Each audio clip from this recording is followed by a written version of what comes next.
I gifted my girlfriend a premium gym membership, only to discover she was sleeping with her personal trainer behind my back. The evidence I found on her phone destroyed our relationship forever. Watch till the end. Subscribe to the channel and let us know in the comments where you're watching from. The notification illuminated my screen at 2 a.m. Workout complete. Great job today. An odd time for a fitness app to send alerts. Even stranger was that Rachel had apparently finished a workout when she should have been sound asleep beside me. I stared at the ceiling of our bedroom, listening to her steady breathing. We had been together for 3 years, and I thought I knew everything about her. Rachel was beautiful, ambitious, and the reason I woke up smiling every morning. I was going to propose next month during our trip to Bali. The ring was already hidden in my desk drawer at work. That notification was the first thread that, when pulled, would unravel everything. My name is Daniel, and this is the story of how I discovered my girlfriend was sleeping with her personal trainer at the gym membership I had gifted her. 3 months earlier, happy anniversary, babe. I handed Rachel a small envelope, watching her eyes light up with anticipation. Inside was a premium membership to Elite Fitness, the new luxury gym that had opened downtown. "Oh my God, Daniel, this is amazing." She threw her arms around me. "But this must have cost a fortune." I kissed her forehead. "You deserve it. You've been talking about getting back into shape, and I know how much you loved your fitness routine before your injury." Rachel had been a college athlete until a knee injury sidelined her career.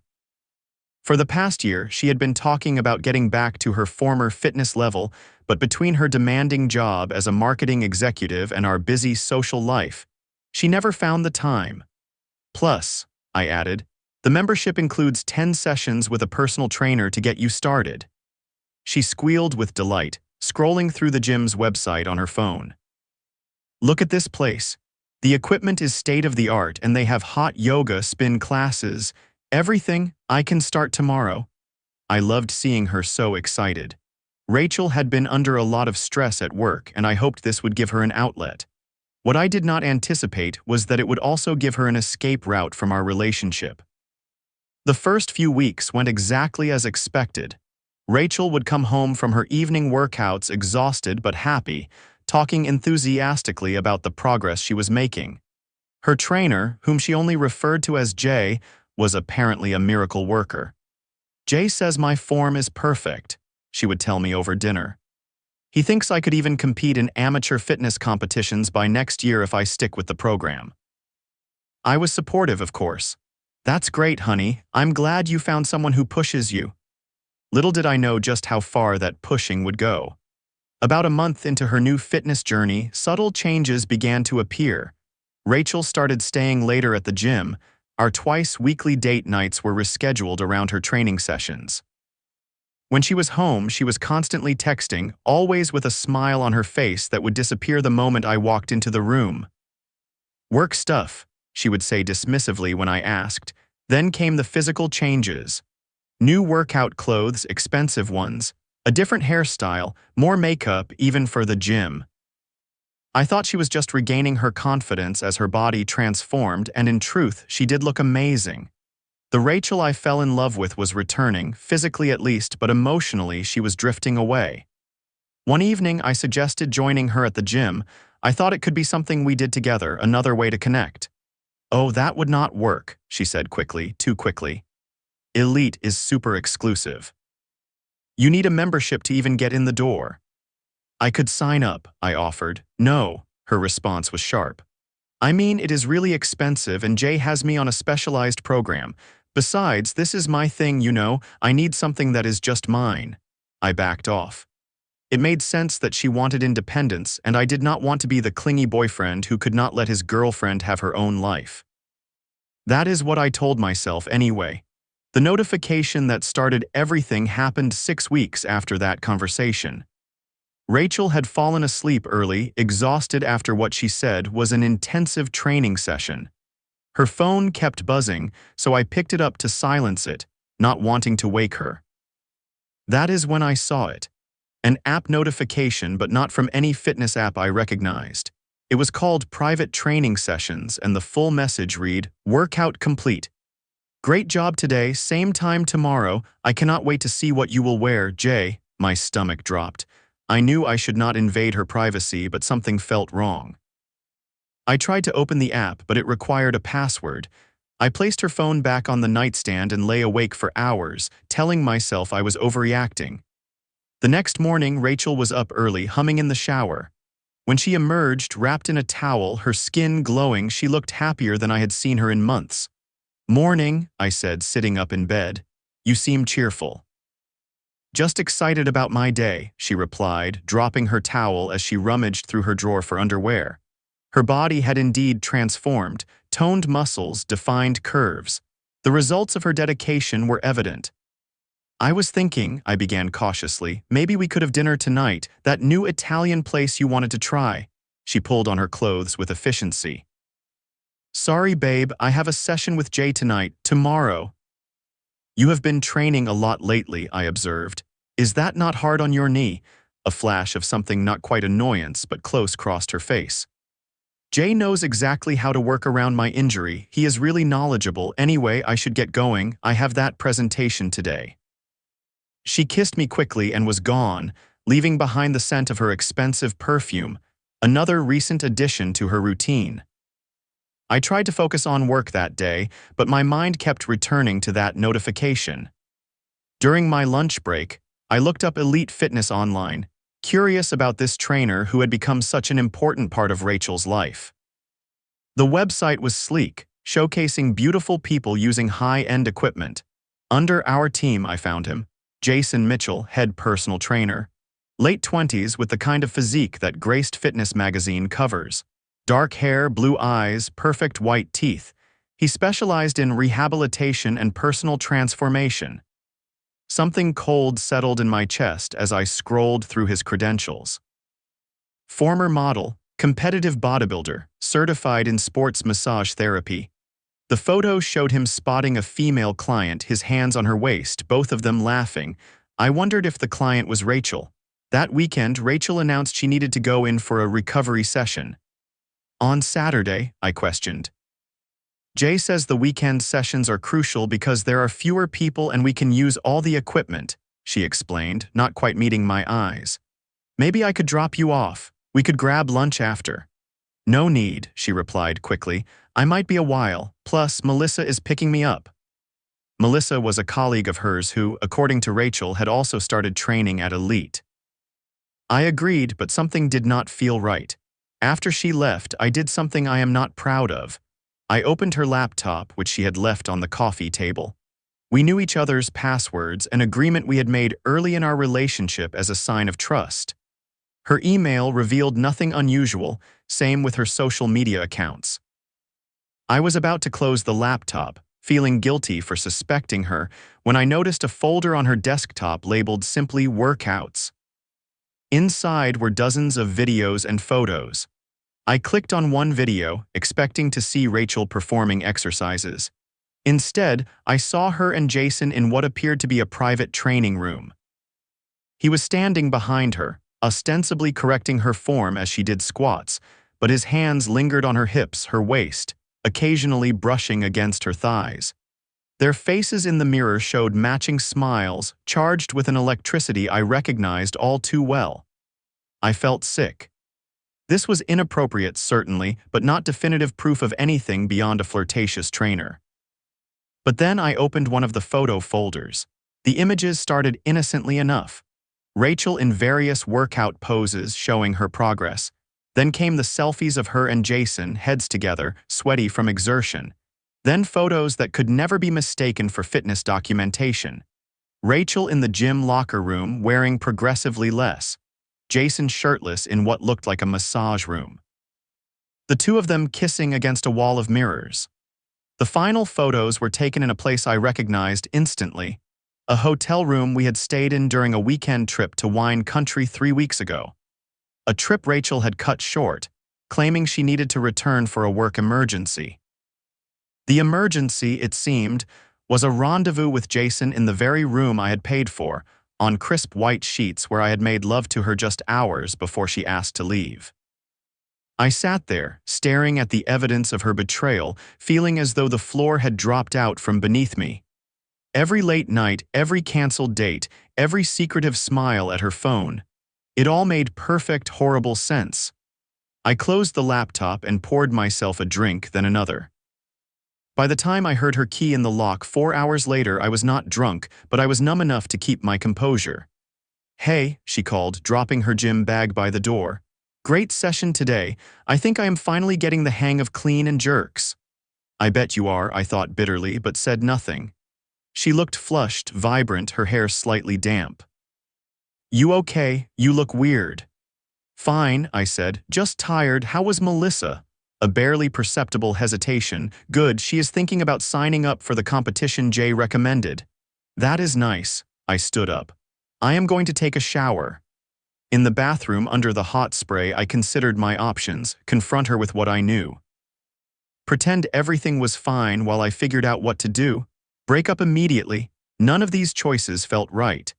As I toweled off, I noticed Rachel's phone on the counter. She must have brought it in while I was showering. An idea formed, reckless and potentially invasive, but I needed to know the full extent of her deception. I picked up her phone.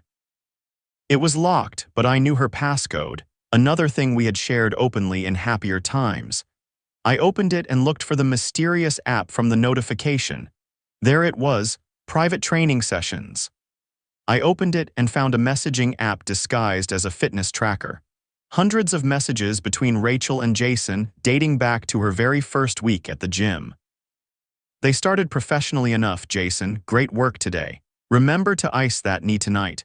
"Rachel, will do. Thanks for pushing me." But they quickly evolved. "Jason, you looked incredible today. That new outfit." "Rachel, bought it just for you. Did you like the color?" "Jason, I would like it better on my floor." And so it went, becoming increasingly explicit. Plans for their meetings, which apparently happened not just at the gym, but in his apartment, the hotel, even once in the parking garage of her office. They exchanged photos I could not bring myself to open, with file names that left little to the imagination. Most devastating were the messages about me. "Rachel, Daniel wants to come to the gym with me." "Jason, what did you tell him?" "Rachel, that it is exclusive. He bought it." "Jason, good girl, I do not share well with others." "Rachel, neither do I, at least not you." And later, "Jason, when are you going to leave him?" "Rachel, it is complicated.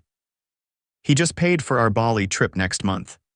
"Jason, the same Bali where he is planning to propose." "Rachel, how did you know that?" "Jason, you talk in your sleep, babe, after we do that thing you love."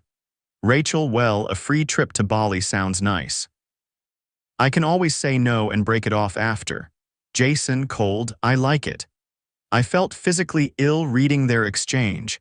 Not only was she cheating, but she knew about the proposal I had planned, a surprise I had told no one about.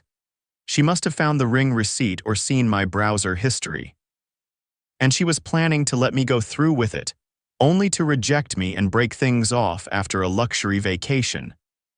I heard her moving around in the bedroom and quickly closed the app, placing her phone exactly as I had found it. I looked at myself in the mirror, shocked at how normal I appeared when everything inside me was in chaos. That night, I lay beside her in bed, listening to her breathing, wondering if she was truly asleep or texting him. I wanted to shake her awake, to demand answers, to ask her how she could do this to us. Instead, I made a plan. I would not confront her. Not yet. I would let her believe that everything was fine while I gathered more information and prepared my exit strategy. Two could play at deception, and I had just been given a master class. The next week was excruciating. I smiled through her stories about the gym. I nodded when she talked about her progress. I even listened patiently when she discussed vacation plans for Bali, knowing she was planning it as her farewell tour on my dime. Meanwhile, I made preparations of my own. I backed up the evidence from her laptop to my secure cloud storage. I consulted with my bank about removing her from our joint accounts. I spoke with my landlord about breaking our lease, as the apartment was in my name but she was listed as an occupant. I also did something that would prove fateful. I booked myself a real gym membership at Elite Fitness. using my work address and a different email than the one Rachel knew. I needed to see this place for myself to understand the environment where my relationship had been systematically dismantled. My first visit to Elite was enlightening. The place was indeed impressive, with equipment I had never seen before and amenities that justified the exorbitant membership fee. I kept a low profile, working out in the general area, watching. It did not take long to spot Jason. He was working with a client, a woman in her 40s who gazed at him with the same admiration I had seen in Rachel's eyes. His technique was obvious once you knew what to look for: the unnecessary touches, the intimate corrections of form. The private jokes and lingering eye contact. I observed him for an hour, noting how he operated. When his session ended, he headed to a hallway marked Private Training Suites. I followed at a distance, watching him enter a room with frosted glass doors. 20 minutes later, a woman emerged, different from the one he had been training. She adjusted her clothing subtly and checked her hair in a nearby mirror before leaving. I came back the next day and the next. Each time I saw similar patterns. Jason worked with multiple female clients, but some received special attention and disappeared with him into those private rooms. I never saw Rachel there, but I knew from checking her location on our shared account that she visited in the evenings. During hours I deliberately avoided. On the fourth day, I arrived earlier than usual and headed straight for the locker room. I chose a locker near one with a familiar keychain hanging from the lock, Jason's. I pretended to organize my bag while waiting. Soon enough, he entered, nodding briefly to me before opening his locker. "Good session?" I asked casually. He glanced at me, professional smile in place. "Always is. You new here, have not seen you around before." "Just started," I replied. "Impressive place." "Best in the city," he agreed, pulling out his phone to check something. A notification dinged and he smiled at the screen in a way that made my blood boil. "Was it from Rachel? You are a trainer here, right? I think I saw you working with someone yesterday." His chest puffed slightly at the recognition. "Head trainer, Jason Mitchell." He extended his hand. I shook it, introducing myself with a false name. "Looking for personal training?" he asked, his eyes assessing my physique with professional detachment. I was in decent shape, but not spectacular, certainly not the Adonis he saw in the mirror. "Maybe," I said. "Depends on the results. I noticed you work mostly with women." Something flickered in his eyes. Pride, caution. "I work with all kinds of clients. But yes, I do have a specialty in helping women achieve their fitness goals. They respond well to my methods." I bet they do, I thought. "My girlfriend is looking for a trainer. She is in great shape already but wants to take it to the next level." "Send her my way," he replied easily. "I can always squeeze in someone new if they are committed." "I am sure you can," I wanted to say. Instead, I nodded and continued changing while he finished his preparations and left. Over the next few days, I gathered more information about Jason Mitchell. He had been at Elite for just over 6 months. Before that, he worked at 3 other gyms across the city, never staying longer than a year. Online reviews mentioned his effectiveness, but also hinted at his methods. Jason gives very personal attention, and one-on-one sessions with Jason are worth every penny, and most tellingly, had to switch trainers after my husband came to a session once. Meanwhile, Rachel became increasingly distant. She spent more nights at the gym or with friends than at home. When she was home, she was either on her phone or talking about Jason and his amazing training philosophy. It was as if she wanted to be caught, to force me into a confrontation so she could claim I was being controlling or jealous. I refused to give her that satisfaction. Instead, I moved forward with my plan. I canceled our Bali trip, claiming a work emergency. She was visibly disappointed but tried to hide it. "We can reschedule," she said, not meeting my eyes. "Sure," I agreed, knowing we never would. The following weekend marked a turning point. Rachel announced she was attending a fitness retreat with her gym friends. It would be 3 days at a lakeside resort about 2 hours away. All expenses paid by Elite as part of a promotional event. That sounds great, I said. Take lots of pictures. She seemed almost disappointed by my lack of questions. You do not mind. It is going to be intense training, team building, that sort of thing. Why would I mind? I trust you completely. Her smile faltered for just a second before she recovered. Thanks, babe. I knew you would understand. As soon as she left on Friday morning, I put the last phase of my plan into action. I called in sick to work and drove to the resort where her retreat was supposedly taking place. As I suspected, there was no elite fitness event scheduled there. I then drove to Jason's apartment complex, an address I had found through some basic online research. His social media was full of gym selfies, but also included enough location tags to piece together his routine. On Fridays, according to multiple posts, he taught until noon, then had the rest of the day off. I parked where I could see the entrance and waited. At 12:45, Jason's distinctive sports car pulled into the complex. 15 minutes later, Rachel's sedan arrived. I watched as she checked her appearance in the rearview mirror before grabbing an overnight bag from the back seat and heading inside. That was all the confirmation I needed. I drove home and spent the weekend removing all traces of Rachel from my life. I packed her clothes into boxes that I stored in the spare room. I changed the backgrounds on my devices from our photos to neutral landscapes. I even rearranged the furniture to remove the impression of her favorite spot on the couch. Most importantly, I visited my bank and removed her from our joint accounts, transferring my portion to a new account she had no access to. We had been saving for a house, a sum just over $30,000 that I had contributed the majority of. I did not take her portion, leaving it in the original account she could still access. I was not trying to be vindictive. I just wanted a clean break with clear boundaries between what was mine and what was hers. The apartment, the furniture, the electronics, those were all purchased by me before she moved in. She had contributed to groceries and utilities, but not much else. Her name was not on the lease or any of the major bills. When Sunday evening arrived, I was sitting calmly on the couch watching a documentary when she returned. Her cheeks were flushed, her movements languid and satisfied. The woman who had just spent a weekend with her lover, unaware that her carefully constructed deception was about to collapse.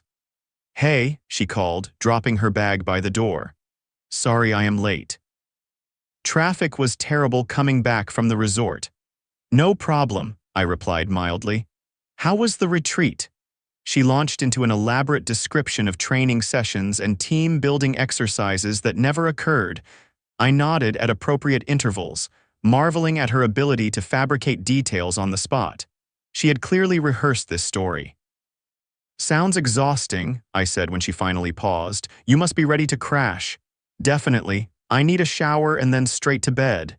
She headed for the bathroom, then stopped, noticing the changed living room.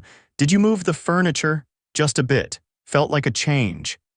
She looked unsettled but continued to the bathroom.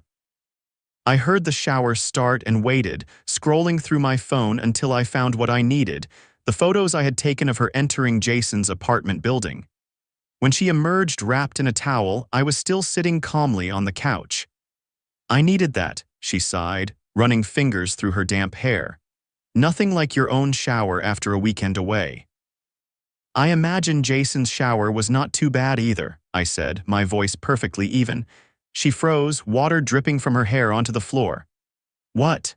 I held up my phone, displaying the photo of her entering his building. "The lake resort looks a lot like Jason's apartment complex these days." Her face went through a rapid succession of expressions: shock, fear, anger, calculation. Finally, she settled on indignation. "You followed me. What the hell, Daniel? That is stalking." Classic deflection. I had anticipated this response. "No, Rachel. Stalking would be tracking your movements for weeks, reading your private messages and documenting your affair in detail. You know exactly what I could have done, but did not need to because you were so obvious." "I do not know what you think you saw, but Jason is my trainer. We had a private session at his home gym because Elite was closed for renovations." I laughed, genuinely amused by her commitment to the lie. with an overnight bag for a training session that lasted the entire weekend. Come on, Rachel, I know everything. Everything about what?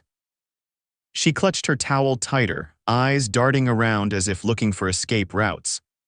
The affair with Jason, the plans for Bali, the hotel room in wine country, the private training sessions app, all of it. Her face drained of color. You went through my phone, my laptop. You left them unlocked. We always shared passwords, remember? No secrets between us. That was your idea, actually. She sat heavily on the arm of the couch, swallowing hard. Daniel, this is not what you think. Stop lying, I said, suddenly tired of the charade. It is exactly what I think. You have been sleeping with your trainer for months. You plan to let me propose in Bali, then dump me after the trip. You even joked about it with him. Tears filled her eyes. I made a mistake, a terrible mistake, but I love you, not him. He means nothing. Nothing? Is that why you spent our anniversary weekend with him in the hotel I paid for? Is that why you have been planning a future with him while stringing me along? No, it is not like that. She moved toward me, reaching out. Jason was just exciting, new, but you are the one I want to be with. We can fix this. I stood up, stepping away from her touch. There is nothing to fix, Rachel. We are done. Please, she sobbed, the tears now flowing freely.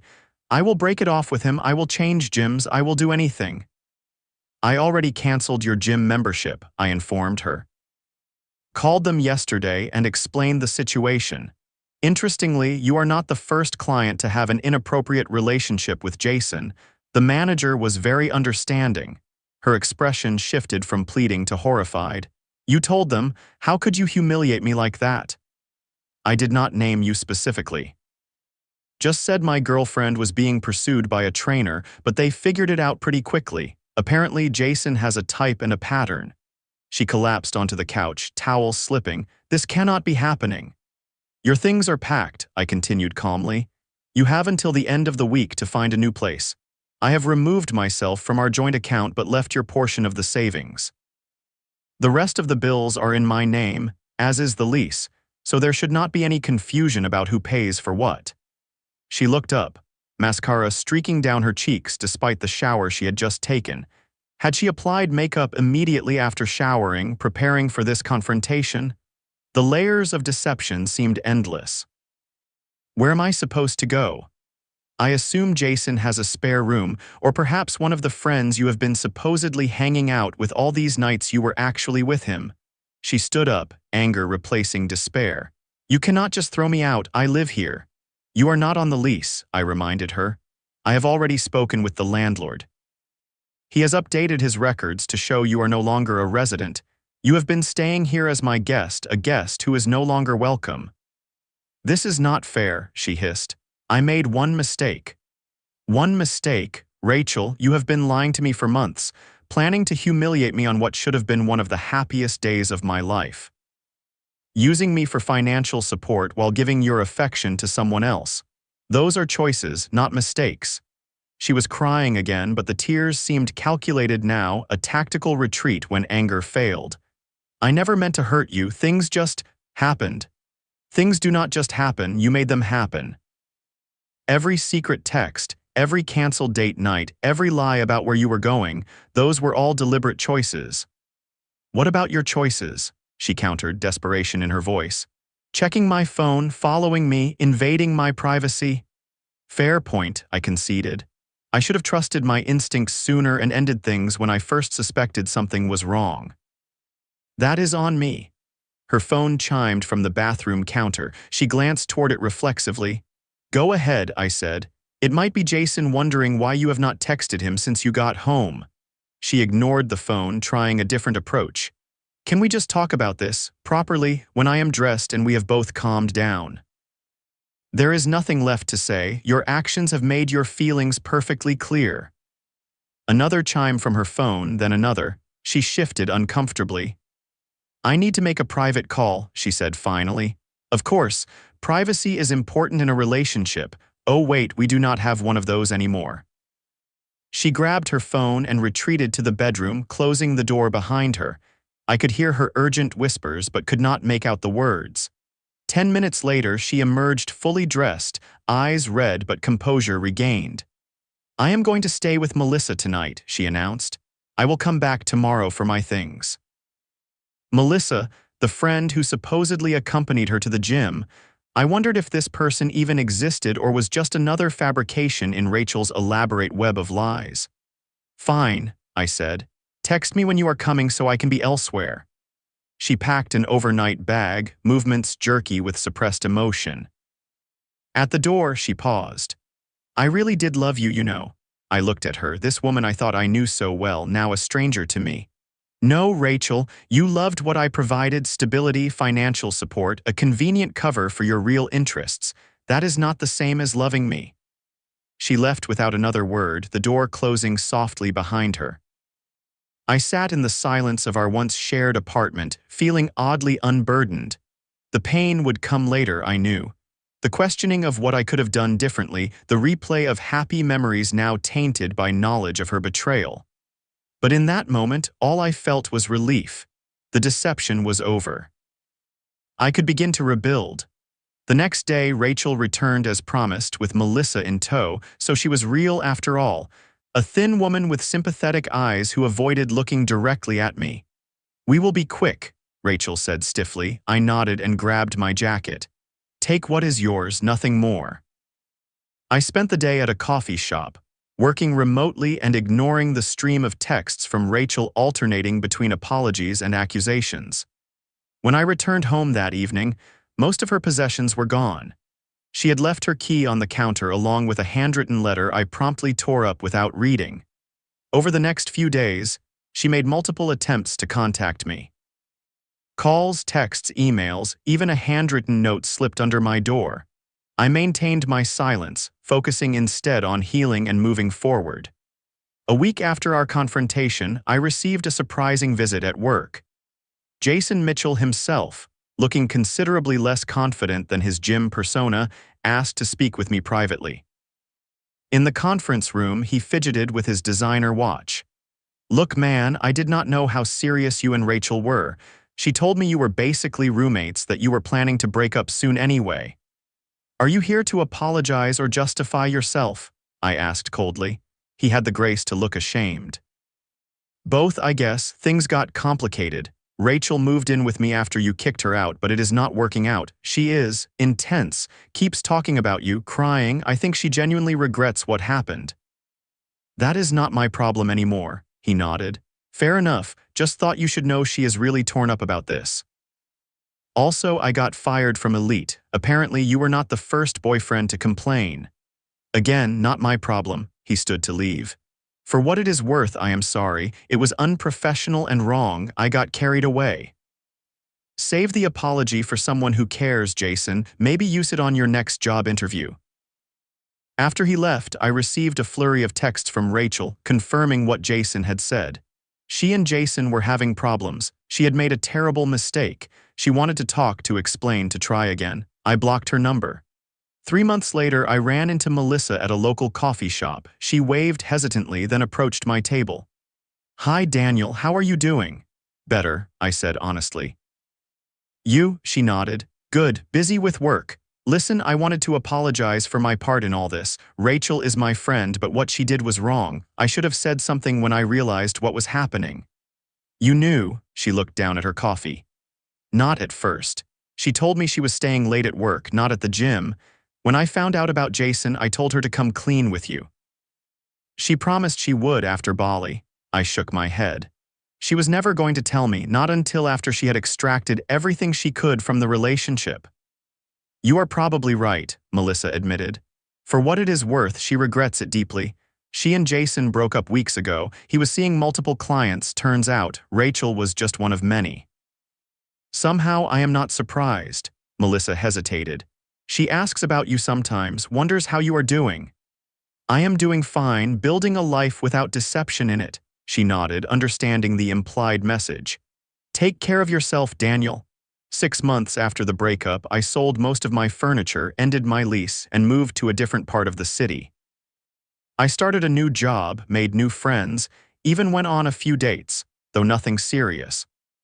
I also maintained my membership at Elite Fitness, where Jason had indeed been replaced. It became a symbol of reclaiming what had been taken from me: my confidence, my agency, my ability to trust my instincts. Sometimes I think about Rachel and wonder where she ended up. According to social media updates I occasionally glimpse through mutual friends, she moved to another city, started a new job. I hope she found whatever she was looking for, or at least learned something from the experience.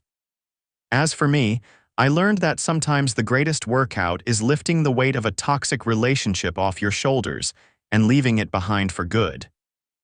The notification that started it all still serves as a reminder: pay attention to the small inconsistencies, the slight deviations from normal patterns. They are often the first warning signs that something is fundamentally wrong.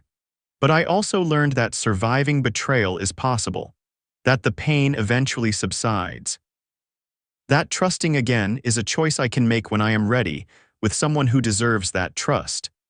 For now, I am focusing on my own private training sessions, ones that strengthen not just my body, but my mind and spirit as well. Because ultimately, the most important relationship you will ever have is the one with yourself. And that is something no one can take from you, no matter how hard they try.